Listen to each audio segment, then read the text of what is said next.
Hi అండి, welcome back to my channel. ఇవాళ నేను ఇంట్లోనే పిజ్జా దోశ ఎలా చేసుకోవాలో చూపిస్తున్నానండి. ఎంతో tasty and healthy pizza dosa. మీరు కూడా ట్రై చేసి చూడండి ఎంత టేస్టీ ఉంటుందో. దీనికోసం ముందుగా ఒక ప్యాన్ పెట్టుకొని బటర్ వేసుకుంటున్నాను.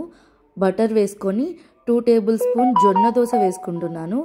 ఏ దోశ పిండితో అయినా వేసుకోవచ్చు, బియ్యం దోశతో అయినా జొన్న దోశతో అయినా.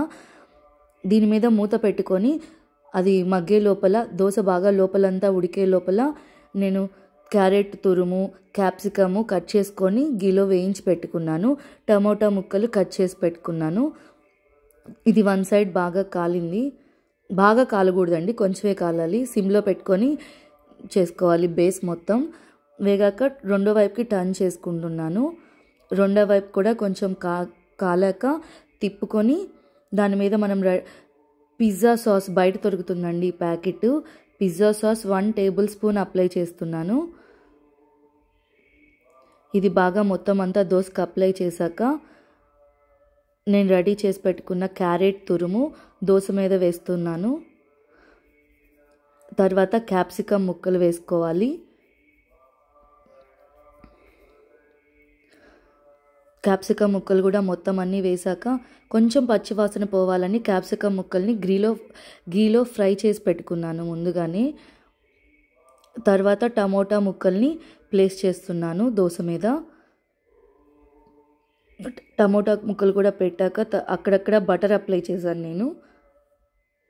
తర్వాత దాని మీద చీజ్ వేసుకుంటున్నాను. చీజ్ కూడా వేసాక నా దగ్గర హోమ్ మేడ్ చిల్లీ ఫ్లేక్స్ ఉన్నవి, అవే వేసుకుంటున్నాను. ఎండుమిరపకాయలో చిల్లీ ఫ్లేక్స్ వస్తాయి కదా, అవే దాని మీద వేస్తున్నాను.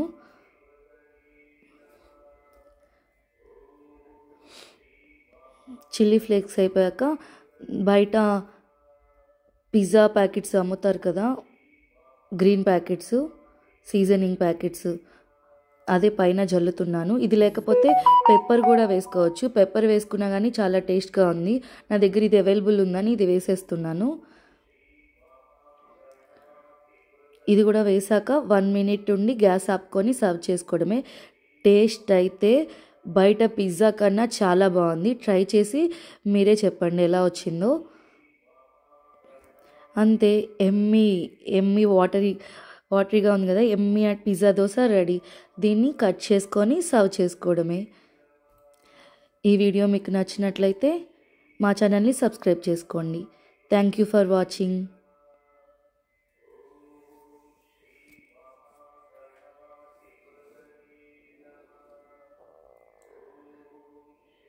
పీసెస్ కూడా చూసారా ఎంత నీట్గా కట్ అయినవో.